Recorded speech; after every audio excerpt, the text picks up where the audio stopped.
Welcome to Ken Stories. Hope you enjoy the story Chu-Ka. The biological daughter had finally returned. She stood in the middle of the luxurious living room, silently taking in the grand villa. Her eyes were red and swollen fists, clenched tight, pale, cracked lips pressed into a thin line. Her mother was crying too, tears streaming non-stop. Father Chu's expression was tense, his eyes filled with remorse and pain. Chu-Ge, once my older brother Chu Zifeng got up, he didn't say a word, just walked over and pulled Chu-Ka into a tight embrace. His body trembled. Then he let go. Chu-Ka sniffed sharply, coldly pushed him away. Chu Zifeng instantly panicked. The heir of the Chu Corporation, usually silent, stern, and commanding, now looked like a lost little boy. We wronged you. We let you suffer all those years. Mother Chu broke down, sobbing, her voice choked and breathless. I didn't suffer, Chu-Ka's scoffed voice laced with bitterness. It was just sweet potatoes for meals, raising pigs and sheep beatings every other day, my body covered in scars. In winter, if I'd frozen to death, no one would have even noticed. She had gone missing at age 3. Now she was 20. Back then, the Chu family was on a trip when she was kidnapped and disappeared into the mountains. I know you've been through so much. I never stopped searching, never gave up. And now I've finally found you again. Father Chu's voice trembled with tears as he stepped toward her, but Chu-Ka suddenly pointed at me, voice icy. Never gave up, huh? Then what about me? Would you have preferred if I'd just died out there? After all, you already had a replacement daughter, didn't you? All eyes turned to me. I let out a quiet sigh. A feeling of helplessness washed over me. I grew up in an orphanage. After losing their real daughter, Mother Chu was devastated for a long time, couldn't function. Then, through a connection, she visited the orphanage and adopted me because I slightly resembled Chu-Ka. Over the years, my life with the Chu family wasn't bad. Mother Chu doted on me, gave me everything I wanted. Father Chu wasn't overly affectionate, but still treated me like his own. As for Chu Zifeng, though he never fully accepted me, an outsider, suddenly thrust into his family, he also never said anything cruel.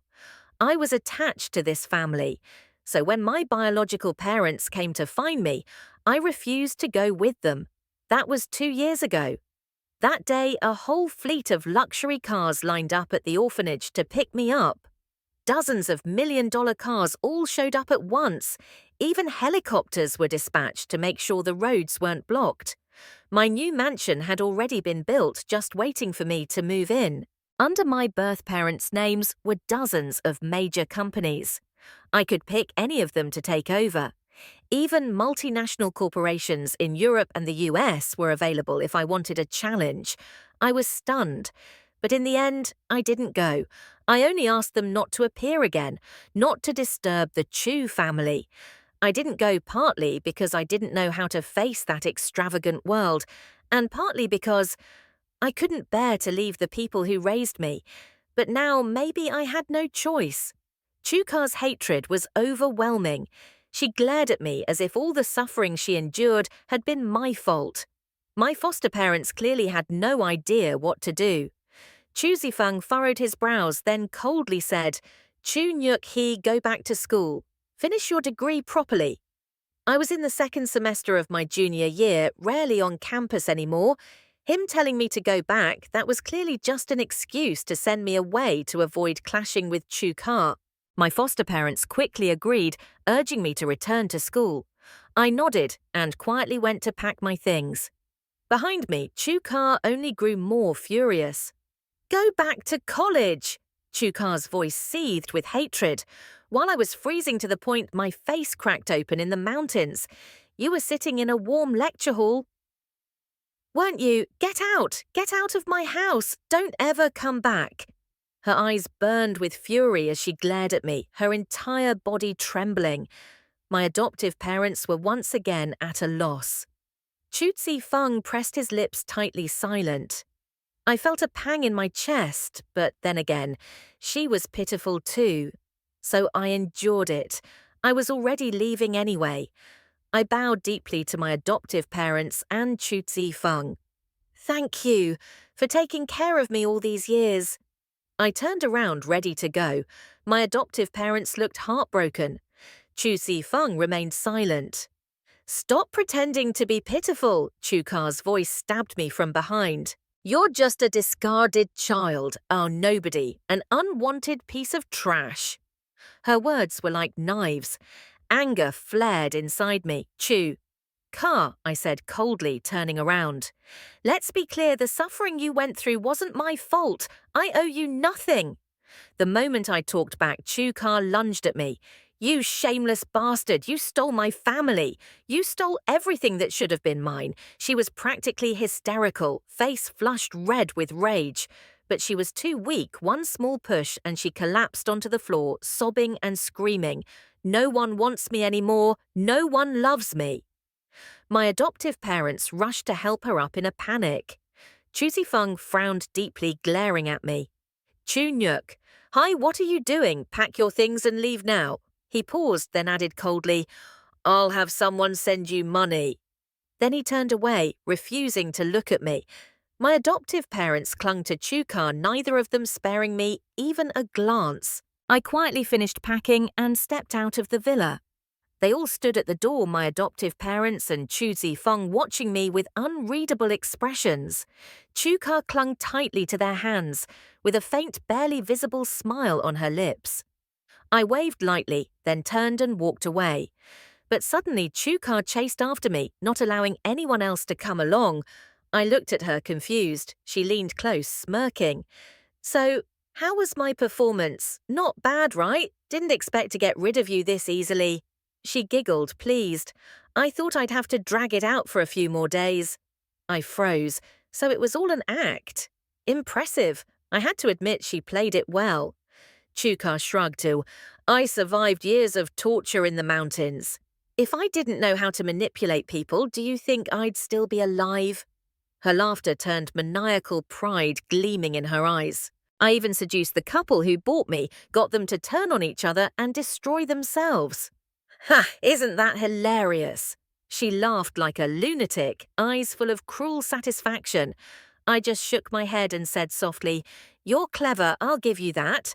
But from now on, you don't have to scheme anymore. Just live well. I'll do the same. Chu Ka suddenly stopped laughing. Her eyes turned sharp. Sis, let me warn you, my parents and brother still have feelings for you. If you dare to get involved with them again, I'll show you what cruel really means. She smiled coldly, revealing chipped teeth. Her cracked lips were a reminder of all the suffering she'd endured. I said nothing more, just turned around and walked away. Behind me, Chu Ka waved sweetly, bye now, and ran back toward the villa. I walked away from the mansion without looking back. Suddenly, a sense of emptiness washed over me. I didn't know where to go. After a moment of hesitation, I took out my phone and dialed a contact saved as Uncle Wang. He was the longtime steward of my biological parents and had secretly met with me several times over the past 2 years, always begging me to come home. He said my parents cried themselves dry every single day. He couldn't bear to see it. As soon as the call connected, Uncle Wang's voice trembled. Miss, are you finally willing to come home? I sighed softly. I don't really know where else to go. You're still at Phoenix Villa. Yes, please wait. I'll come pick you up right away. Half an hour later, a convoy of luxury vehicles appeared. More than a dozen Bentleys lined up grandly at the gate, exuding an air of power that stunned everyone nearby. The security guards at the gate quickly pulled out their phones to snap pictures. I felt a little embarrassed. Miss, you're finally coming home. Uncle Wang rushed toward me. Despite being over 70, he still looked sharp-dressed elegantly, the very image of a seasoned corporate executive. I frowned. Uncle Wang, did you really have to bring this entire fleet? You're making me look ridiculous. I covered half my face with my hand, hoping the guards wouldn't recognize me, but Uncle Wang remained serious. There wasn't much time. This was the best I could arrange on short notice. Frankly, it's not even worthy of your status, not even worthy, he said. I quickly got into the car and urged him, Okay, let's just go. The convoy rolled out, heading straight to an estate on the outskirts of the city. In a city like this, where land is outrageously expensive and money alone isn't enough to secure property, my father had long prepared this place for me with just a wave of his hand.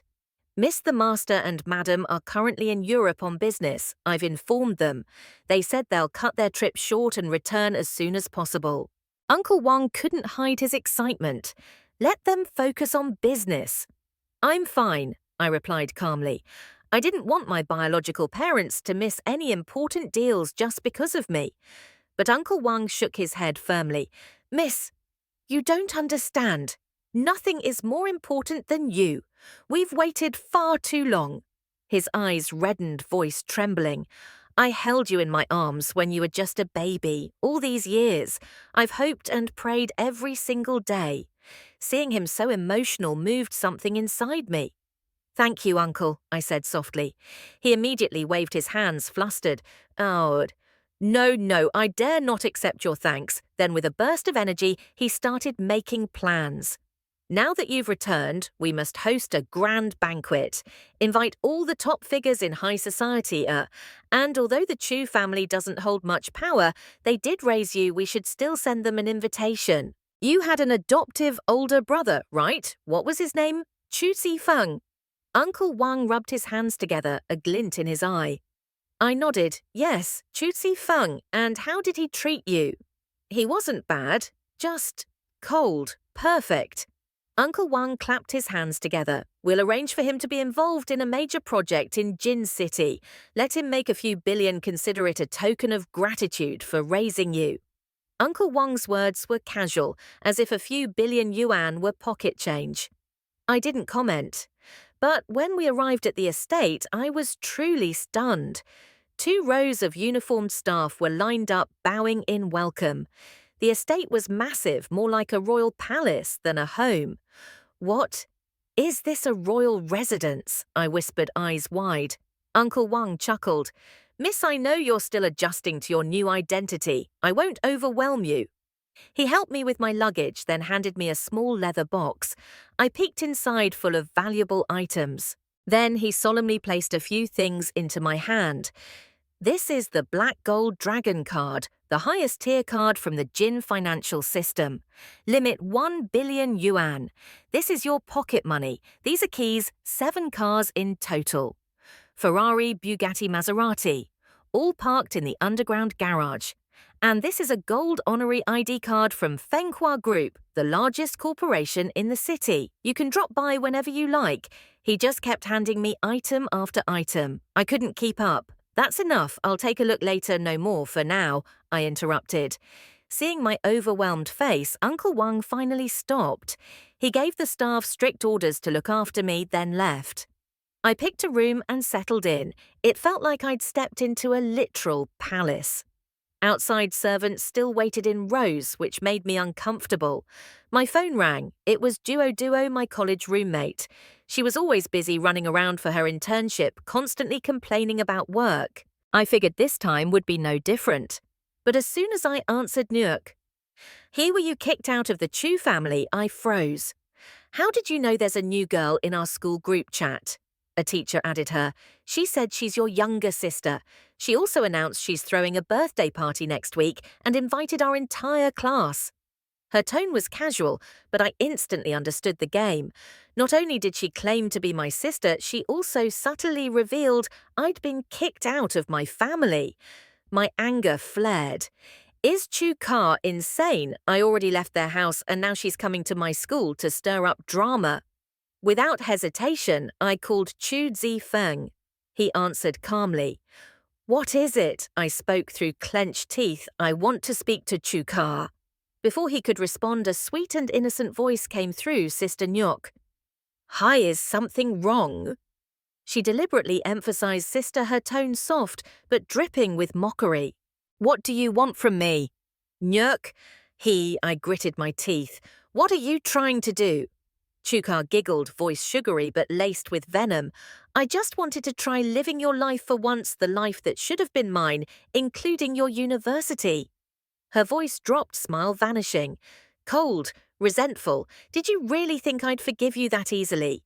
You got to enjoy everything that was meant for me, and now you just… Walk away. Gone was the fake sweetness. What remained was pure venom. I'm going to take back everything Mum and Dad's love for you, my brother's concern, even your so-called friends. I'll make them all mine. My hand trembled, gripping the phone. You psycho, are you mentally unstable? Her thinking was twisted beyond belief. Chukar let out a soft laugh, but her voice brimmed with deep resentment. You know what pisses me off the most? My parents cried for you. My brother still hasn't deleted your number. Even the housekeepers ask when you're coming back for dinner. Do you even understand what kind of hatred that creates? She gritted her teeth, her tone full of venom. You stole everything from me, and for the rest of my life I will never forgive you. I took a deep breath, doing my best to suppress my anger. I told you already, your suffering has nothing to do with me. At first I pitied her, but with this attitude, that pity was long gone. Chukar gave a cold, mocking laugh, then casually added, Anyway, let's not dwell on this. Be sure to attend my birthday party. Okay, I want to shine. Without you as the backdrop, how could I possibly stand out? I scoffed, ready to walk away, but she wasn't done. Oh, almost forgot. I had my dad freeze all your cards. You won't be spending another cent from our family, so no need to bring a gift to my party. Just showing up empty-handed will be humiliating enough.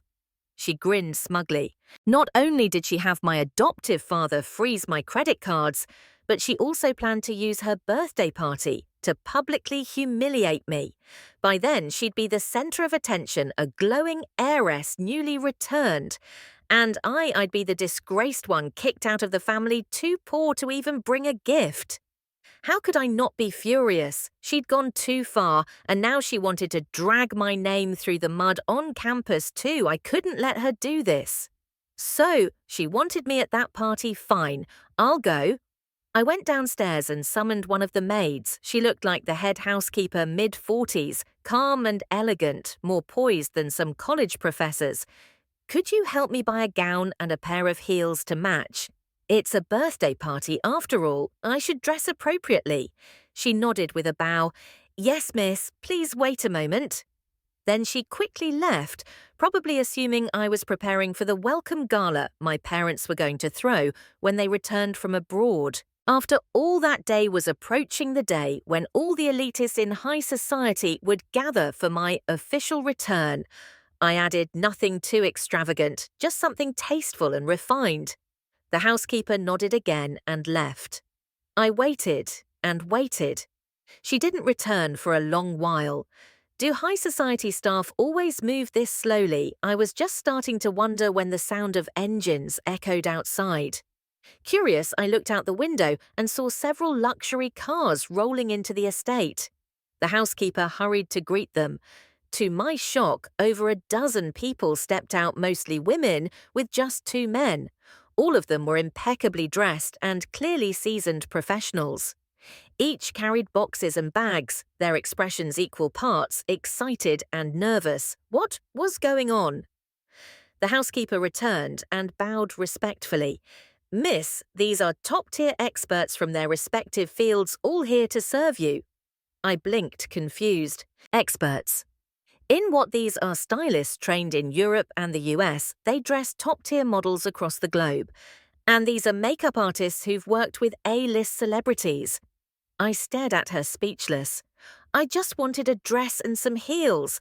Why did this feel like a full-blown red carpet prep? The housekeeper went on.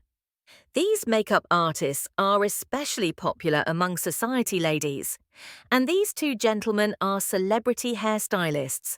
Top stars line up to get appointments with them. She introduced each one by name and specialty. All I could do was sit there, mouth agape. All I wanted was a dress and a pair of heels. Why did I suddenly have a whole team of stylists? I couldn't help but laugh bitterly. So this is the life of a true heiress, huh? But since they were already here with racks of clothes, rows of shoes and boxes of accessories, it felt rude to send them away. All right then, help me pick something simple and elegant. I resigned to my fate as a wealthy young lady. The entire team got to work at once. Miss with your fair skin, I recommend an icy blue gown. It'll highlight your natural elegance. Your facial features are perfect for an updo. Let me show you a few styles. Try these red stilettos, they'll elongate your legs beautifully. I felt like a doll being turned in all directions. Every inch of me from head to toe was expertly arranged. And honestly, it wasn't a bad feeling. I've always been the lazy type, especially when it came to choosing between too many options. You guys pick for me. Whatever looks good, I'll choose from the final options later. I gave them creative freedom, no need to check in with me every 5 minutes. There was no way I'd have the patience to plan out the outfit, hairstyle, makeup and accessories all on my own. 2 hours later, they presented 3 full looks. I tried them all, each with different styling and makeup. The results were shocking. No filter could make me look this good. I decided to keep all 3. Sure, I only needed 1 outfit for the party, but what girl doesn't love having options? Understood, miss. We'll make sure everything is delivered as soon as possible. Some items are custom made, so they'll take a little time. As long as they're ready by Monday, we're good. That's when Chuka's birthday party is. We still have 5 days. While waiting for the custom pieces to be completed, I started to feel a little bored. This entire asset was huge, yet not a single familiar face in sight. Luckily, Duo still kept in touch. More accurately, she was acting like my personal spy, feeding me updates on Chuka's every move. Nyukai, your little sister, is a full-blown green tea butch. She's the new favorite in the group chat. All the boys are falling over themselves, calling her sweet and adorable. She's constantly sending red envelopes, thousands of yuan at a time. No wonder they're all swarming her. Honestly, I'm tempted myself. Who turns down free money? I let out a dry laugh. Of course I knew I was still in the group chat. I just didn't bother replying, because if I did, it would instantly turn into a war between the real daughter and the fake one. No point giving them that kind of entertainment. So I teased Duo instead. Go ahead and take the money. It's way easier than working. Duo huffed, clearly more upset than I was. How are you not angry? She's constantly throwing shade at you subtly, but still I can't stand it anymore. I shrugged. What am I supposed to do? Slap her? I'm too lazy to argue with people like her. She fell silent, but a few minutes later she suddenly sent me a voice message. Nyuk, hi, your little sister just sent me a friend request. My brows furrowed. A wave of irritation rose in my chest. Du was my best friend. Literally everyone in class knew that. Clearly Chuka was trying to get to her. Moments later, another message popped up. She's asking about your favorite things, your habits, even whether or not you like Lu Jing. Lu Jing, the rising idol, incredibly talented and recently blowing up in both music and drama circles. I'd been a die-hard fan for over 6 months. My bedroom walls were practically wallpapered with his posters. Chuka must have seen it. Now what the hell is she planning? Word is she's been asking around about Lu Jing and suddenly claims to be a fan too. She's even planning to buy out all the tickets and take the entire group of fangirls from our class to his concert. I remembered I once made a list of every Lu Jing fan in our grade. The moment Duo said that, rage surged in my chest. I didn't know why, but I was livid. She wants to steal my idol too. I didn't want to hear another word. My voice turned cold. She's buying concert tickets for everyone. Great, count me in, I'm going. No matter what happens, there's no way I'm missing Lu Jing's concert. He's the only idol I've ever truly liked. I didn't want to think about it anymore. I headed to the gym to blow off steam. After a good workout, I was drenched in sweat, but my mind felt a lot clearer. It was already dark. Humming a random tune, I made my way toward the bathroom. But just before I reached it, Uncle Wang came knocking. He looked oddly serious. I frowned. Is something wrong? He quietly pulled me out to the balcony and pointed toward the road outside the estate. I followed his gaze. There, under the streetlights, was a sleek red sports car. Leaning against it was a man in a baseball cap and sunglasses looking up toward me. Even though I couldn't see his face clearly, I could feel it, that aura, that handsomeness. It radiated from him, and oddly enough, he looked familiar. I turned to Uncle Wang. Who is he? Uncle Wang hesitated for a moment before replying. That's your older brother. He's also an adopted member of the Lu family. Seeing me frown, he quickly added, Don't take it the wrong way, miss. The master and madam didn't exactly adopt him. He's the son of your grandfather's old war comrade. Before he passed, he entrusted his son to the Lu family. Uncle Wang sounded nervous, trying hard to explain everything clearly. And now I understood. That man was the fake young master of the Lu family. I was the real daughter. But honestly, I didn't really care. I smiled faintly. It's all right. I don't mind. Still, what Uncle Wang said reminded me of one thing my real surname should have been Lu. Lu Nyok Hee. It sounded kind of nice. Uncle Wang nodded. Yes, your real name is Lu Jin. Your brother's name is Lu Jing. He's a singer. I froze. My eyes shot back toward the man near the car. That familiar feeling suddenly sharpened into something crystal clear. Wait, Lu Jing. I widened my eyes. No way. No freaking way. Lu Jing, the famous singer, the idol I'd adored for years. He's my adoptive brother. My head was spinning a chaotic swirl of thoughts, and just when I was about to say something, he got back into the car and drove away. Uncle Wang sighed beside me. Young Master Lu Jing didn't know how to face you. He asked me to pass along his greetings. He said if you don't want him around, he'll leave the Lu family. I let out a soft laugh. Of course I want him around. I'm not Chu Ka. I turned to Uncle Wang and smiled wider. Besides, he's my idol. How could I not accept him? Uncle Wang finally relaxed, visibly relieved. Clearly he cared deeply about Lu Jing and was afraid I'd turn him away. He gave me a respectful nod. I'll let him know. When the master and madam return, young Master Lu Jing will attend your welcome banquet. That's when you'll officially meet him. Meeting my idol in a situation like this was honestly beyond imagination, but that only made my mood even better, and the happiness doubled when my 3 custom-made dresses were delivered. I continued to enjoy the serenity of my new life. Until early Monday morning, when my phone suddenly rang. It was Chu Ji-feng's number, but the voice on the other end was Chu Ka. Sister Nyok. Have you left yet? Still remember the way home. I'm waiting for you at the villa. Her tone was sweet, but beneath it hid a carefully masked, scheming gleam. Of course she was excited. Today was her birthday, the day she would officially declare herself the rightful daughter of the Chu family, and stomp me into the dirt in front of everyone. I had no doubt she'd bribed a bunch of my classmates just to ensure I'd be publicly humiliated. She'd probably planned every detail of this birthday party to slander me. No one spends that much money on red envelopes without a hidden agenda. Are you on your way yet? Everyone from class is already here. Her voice over the phone was bright with feigned enthusiasm.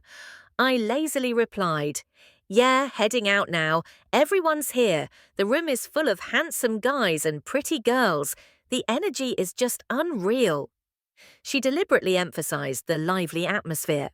I knew how much she hated the fact that I was attending college while she'd been stuck in the mountains, tending livestock and struggling to survive.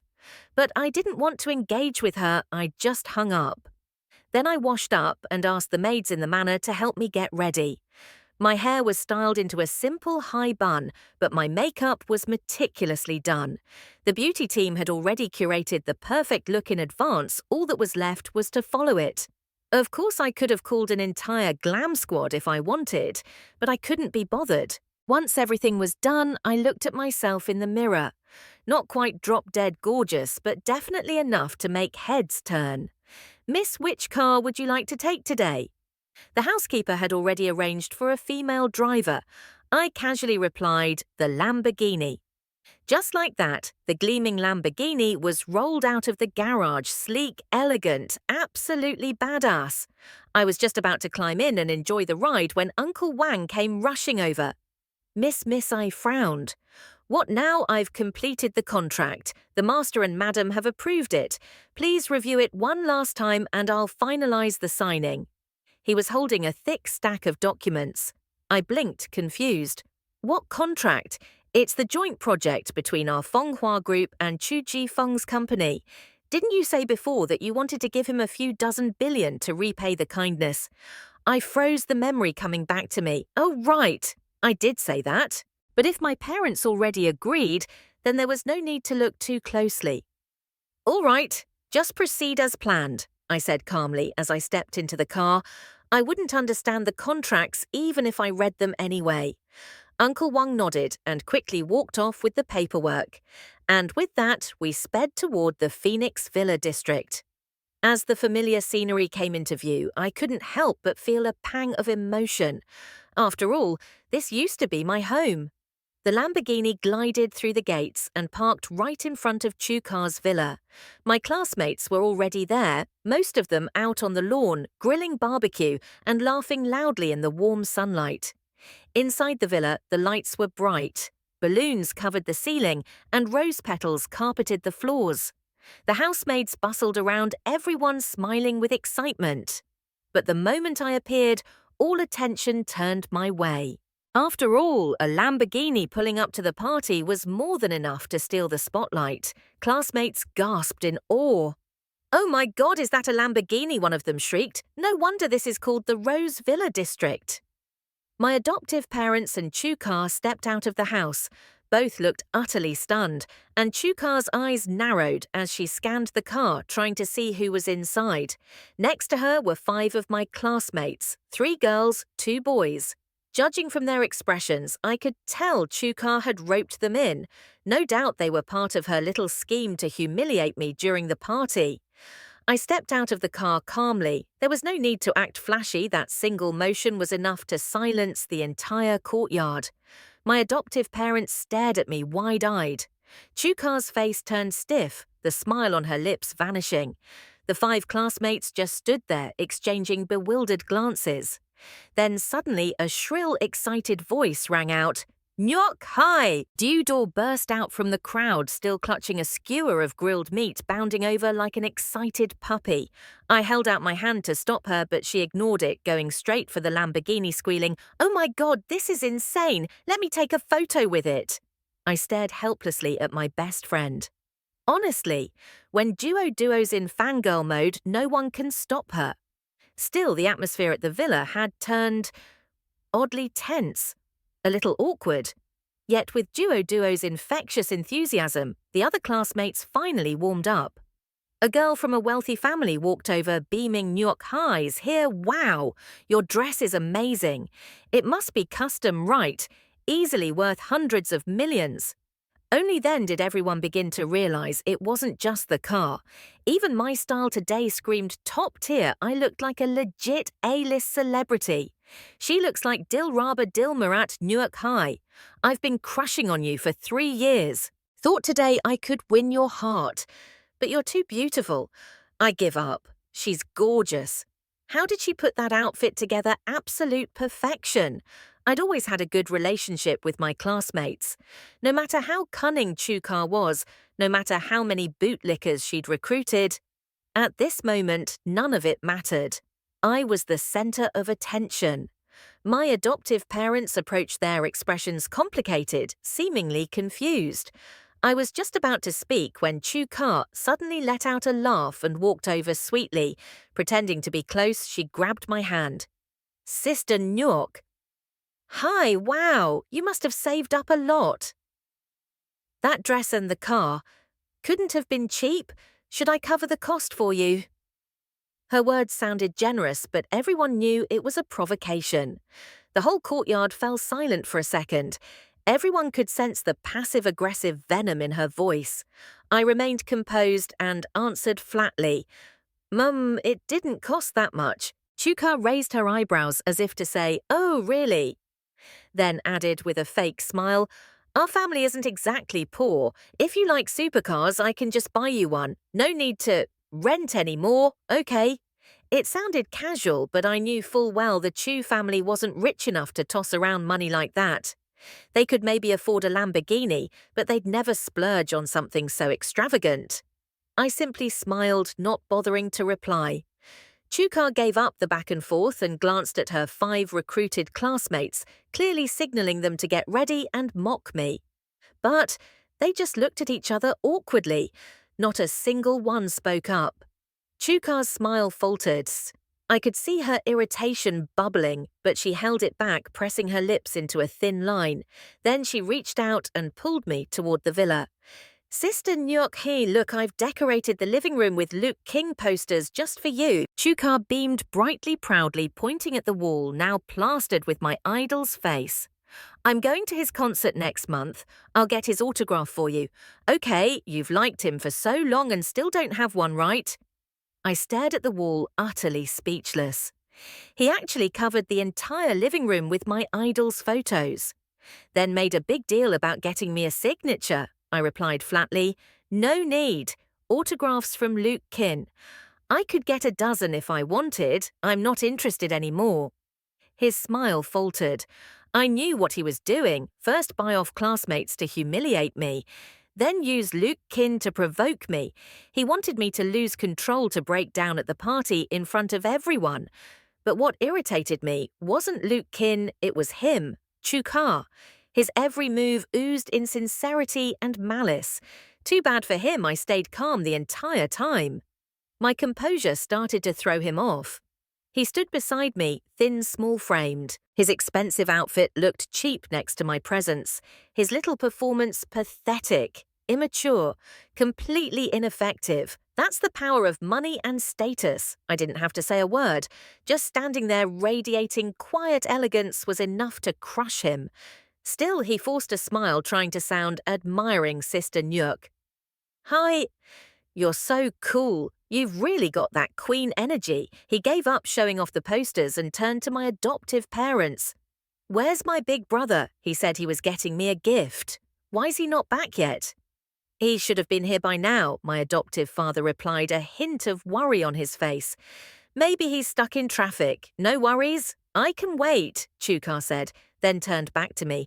By the way, Sister Nyuk-hee, when you first came to our house, didn't my brother give you a gift? Do you still remember what it was?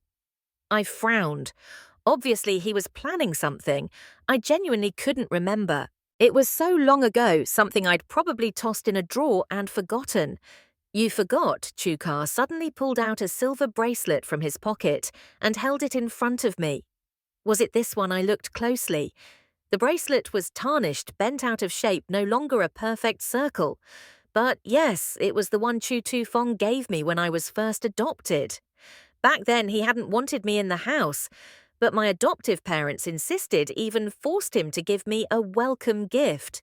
So he stormed into the nearest jewelry store, grabbed the cheapest silver bracelet, and tossed it to me without a word. Where'd you find this? I asked.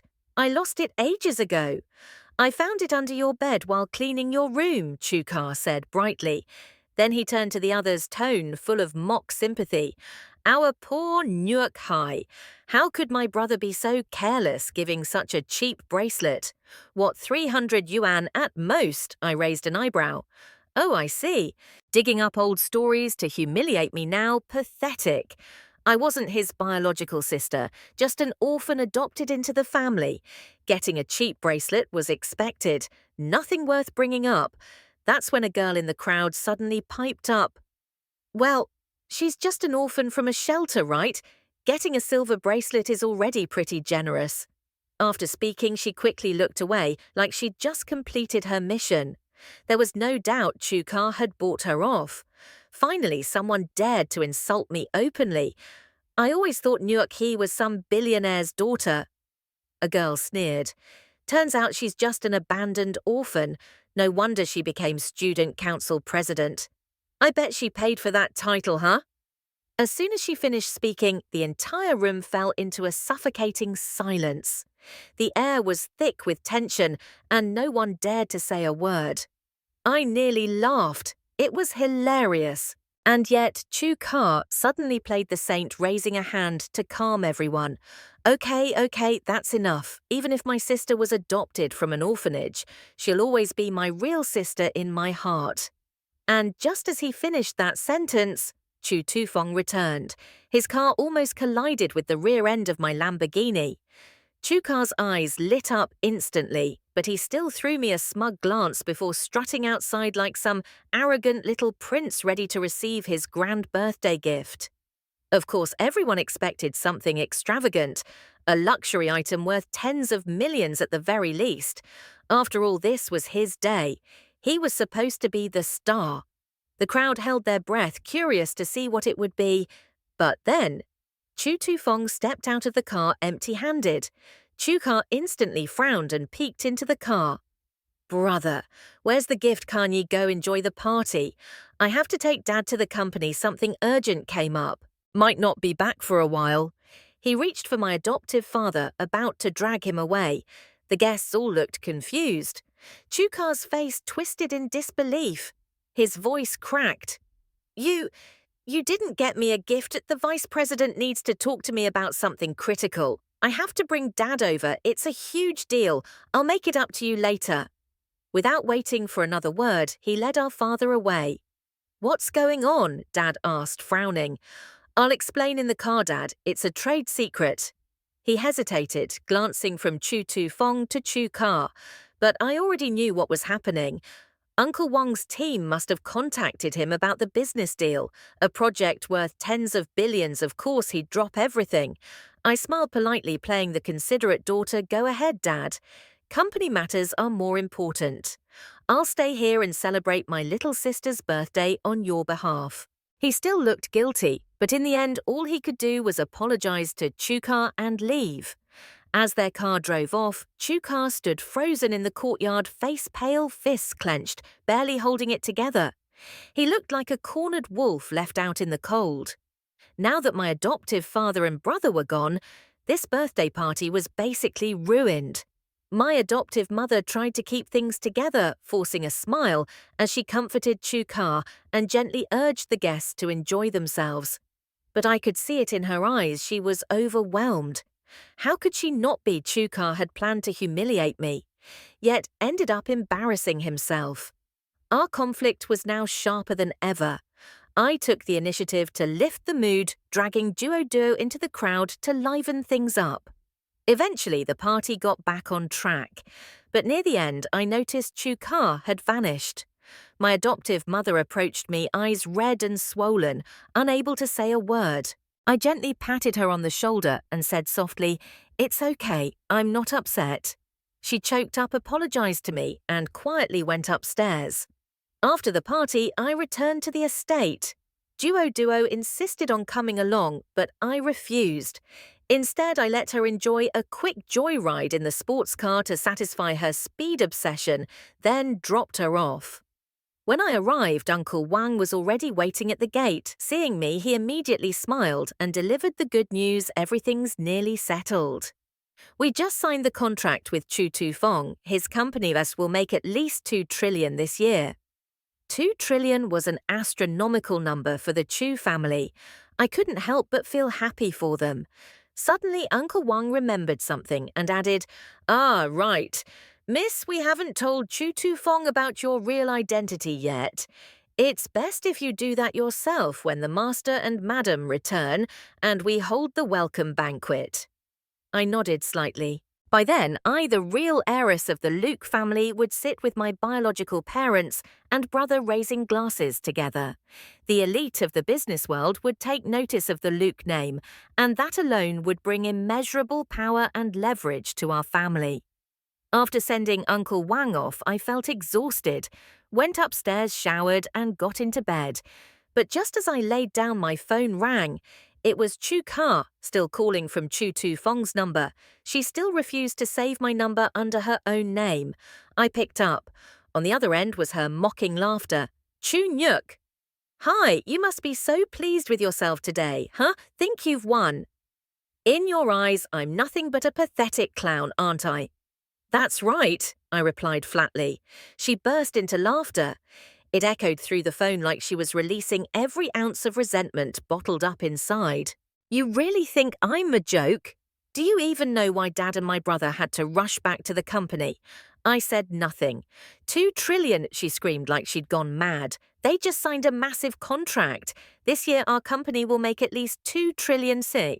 Chukar sounded beyond ecstatic. Her voice practically soared. So what? I curled my lips into a smirk. You're such an idiot. Don't you get it? Our total assets used to be under 100 billion, now we're earning 20 times that. My brother says this is a leap in social class. I understood her excitement. Finally, Chukar was getting a taste of what it felt like to be part of the upper crust.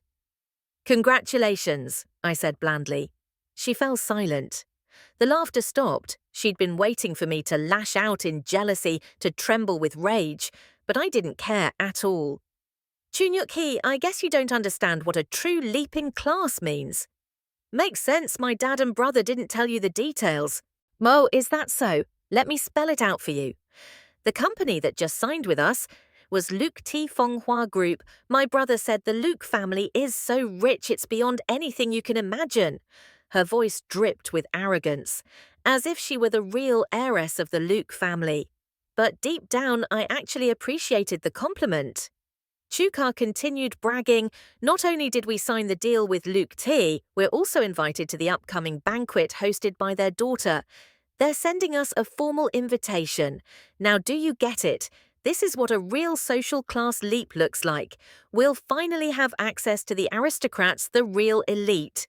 I couldn't help but chuckle. Wow! For someone who barely studied you, sure talk big. I don't need to understand, she said confidently, as long as my dad and brother do.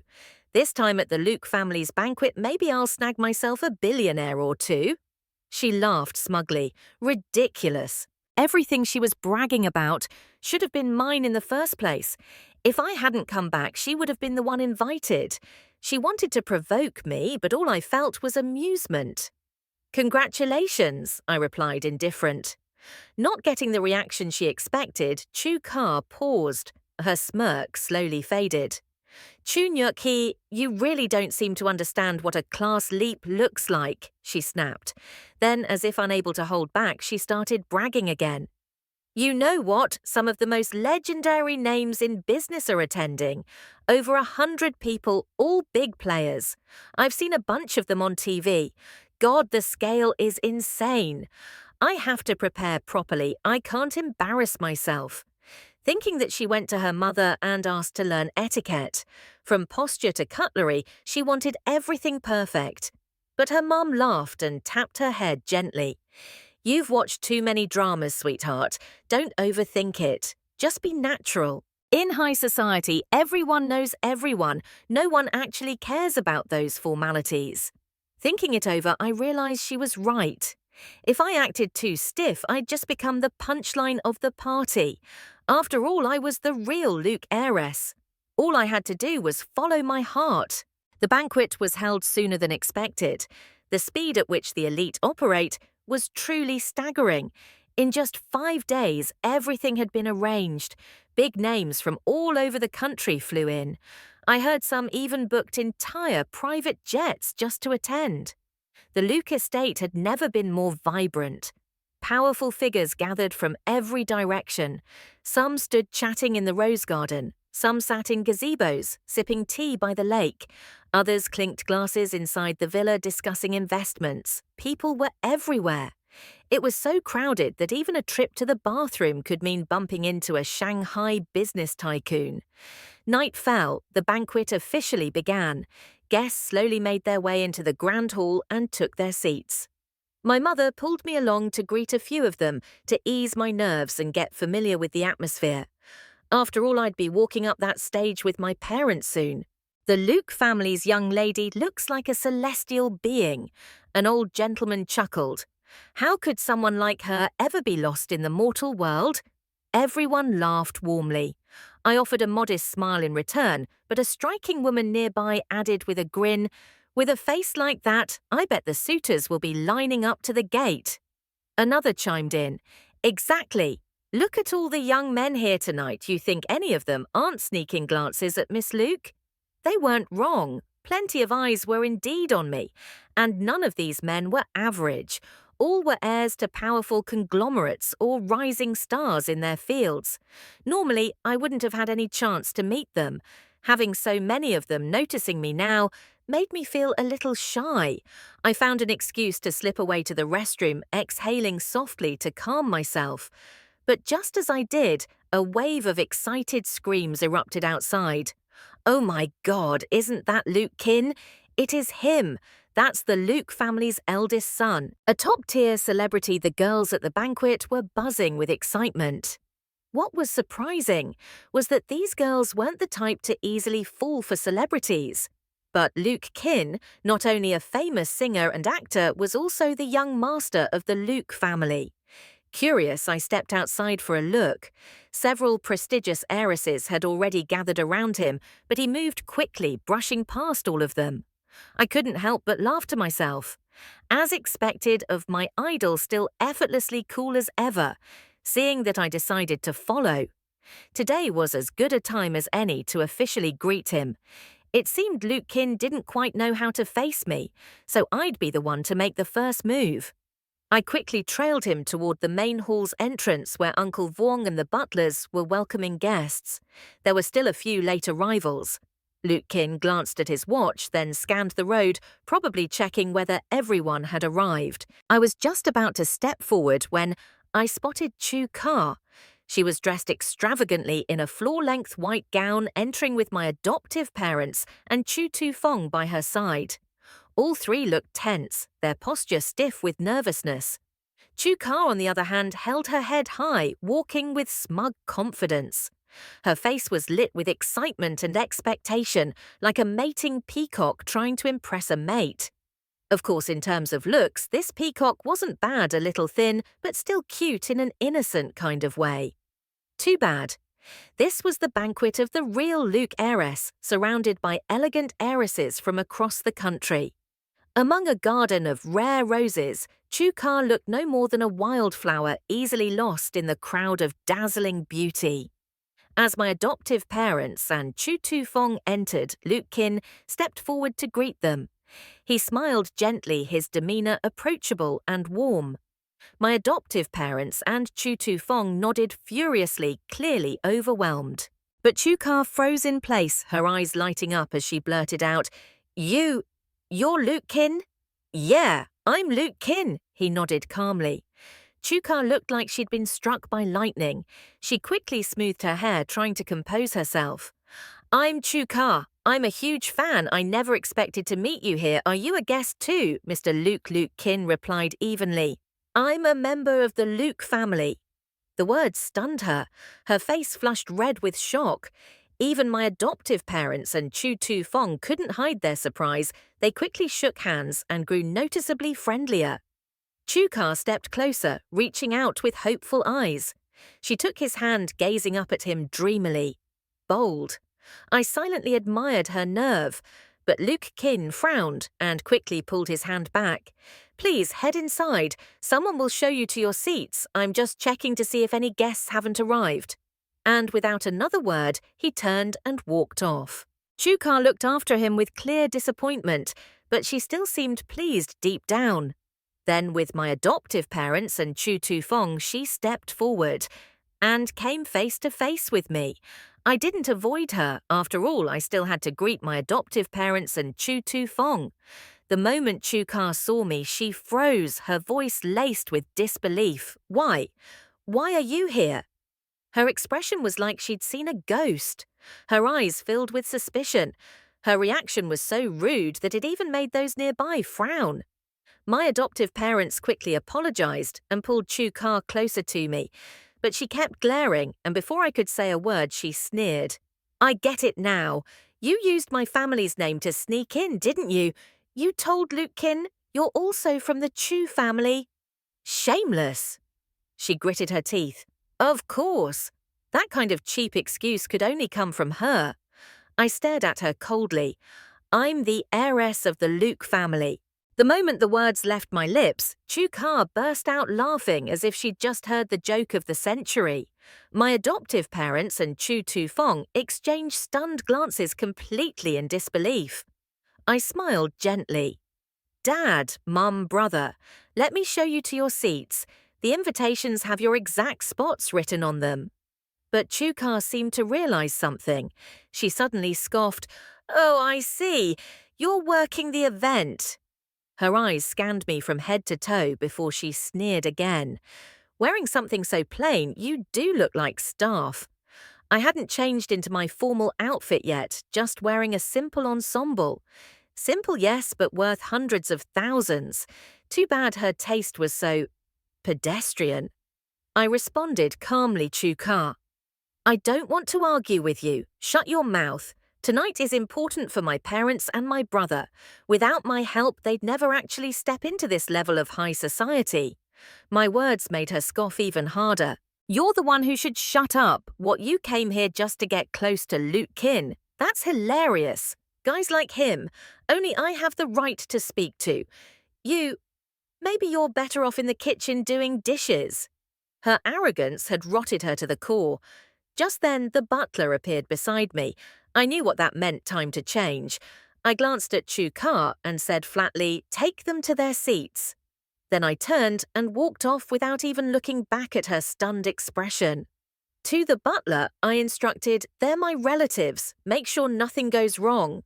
He nodded respectfully and quickly left.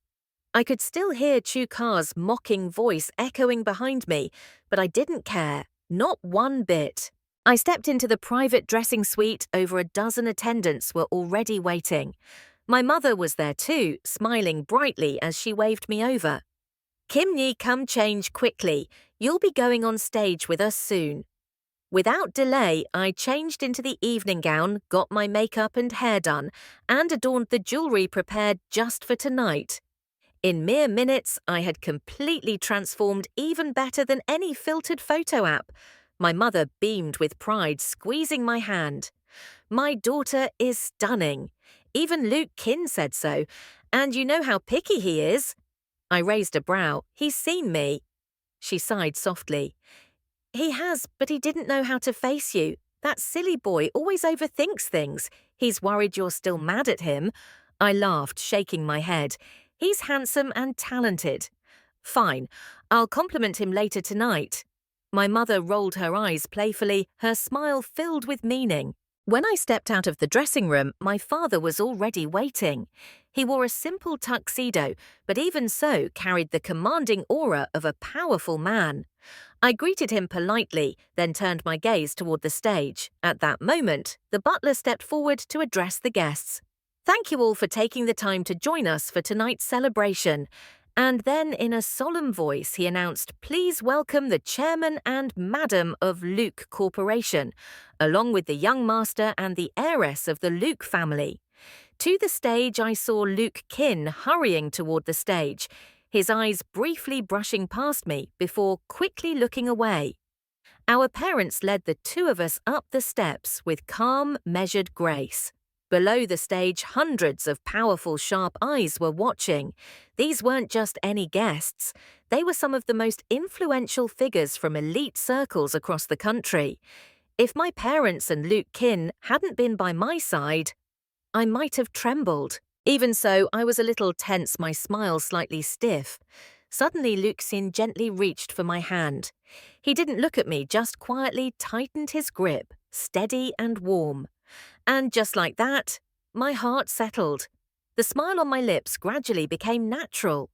My father took the mic, speaking with heartfelt gravity, thanking the guests for attending. The entire hall instantly quieted. I scanned the audience and immediately spotted them my adoptive parents and Chu Tu-fong seated in the front row. And right beside them, Chu-ka. Her entire body had turned to stone. From the moment I stepped onto that stage, she was frozen in place, eyes wide, mouth agape, unable to believe what she was seeing.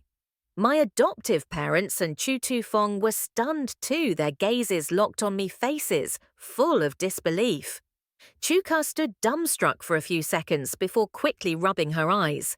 Her face twitched, her lips trembled. She tried to speak, but no sound came out. I could guess what she was muttering. "No way! This can't be real." She hadn't given up yet. Not until my father, in a firm voice, declared, "This is my beloved daughter, Luke Kim. After all these years apart, she has finally come home." As he spoke, his eyes shimmered with tears. Though he was overjoyed, the emotion was too much to hold back. A thunderous round of applause erupted across the hall. My adoptive parents and Chu Tu Fong almost reflexively joined in, though their faces were still filled with confusion and shock. Then my father turned toward them and with deep sincerity said, "I would also like to express special thanks to some dear friends here. They are the adoptive parents and brother who raised my daughter with care all these years." He nodded to them with genuine respect. The crowd gasped.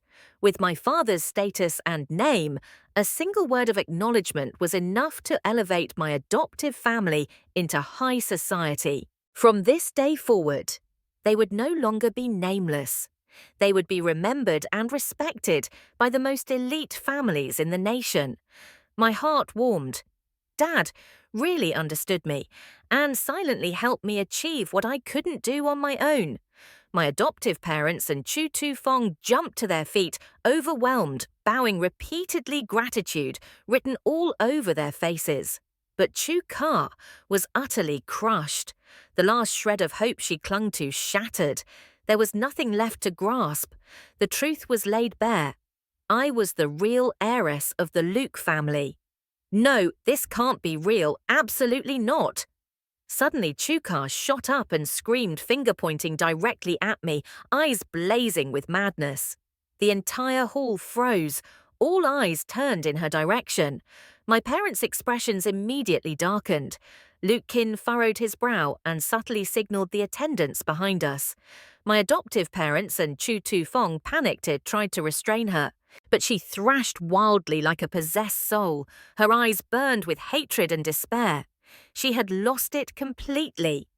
I personally stepped down from the stage, joining my adoptive parents and Chu Tu Fong to escort her out.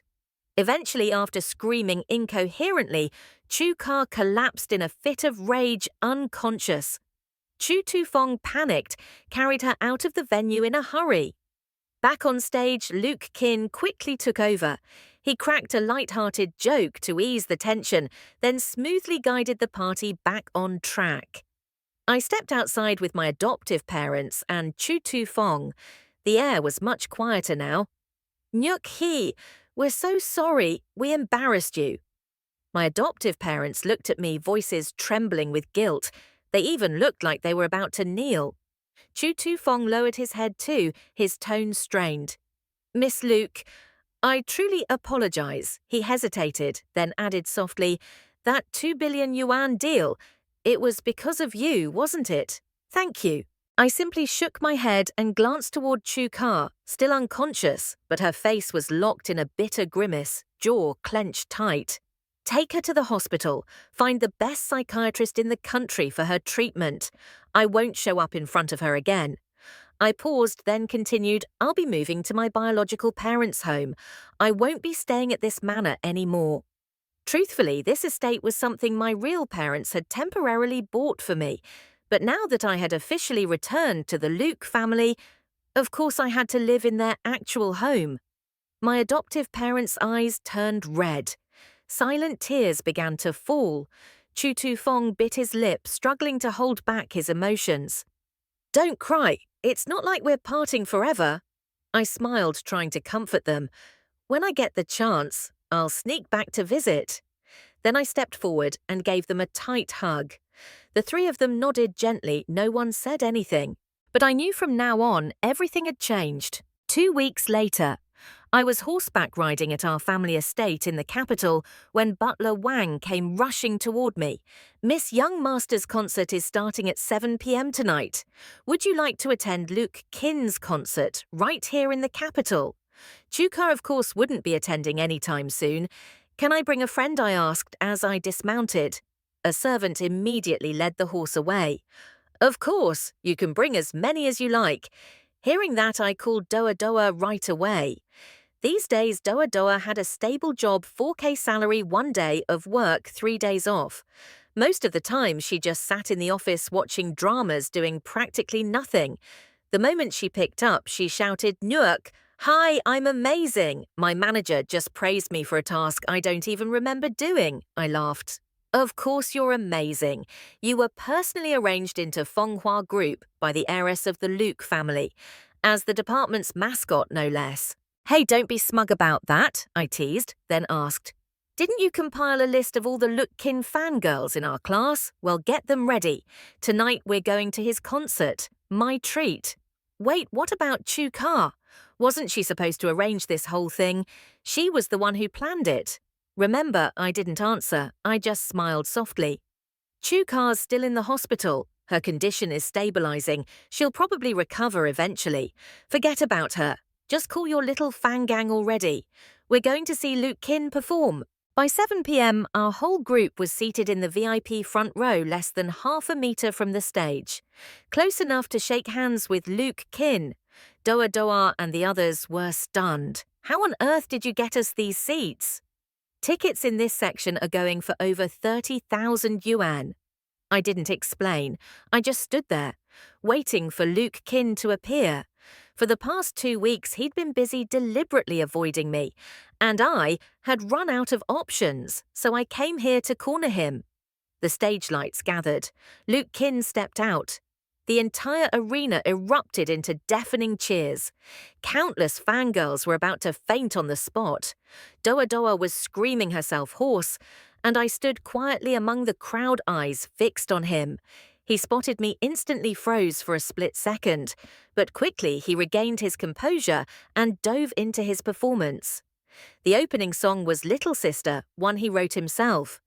It told the story of Yangzi and his biological daughter.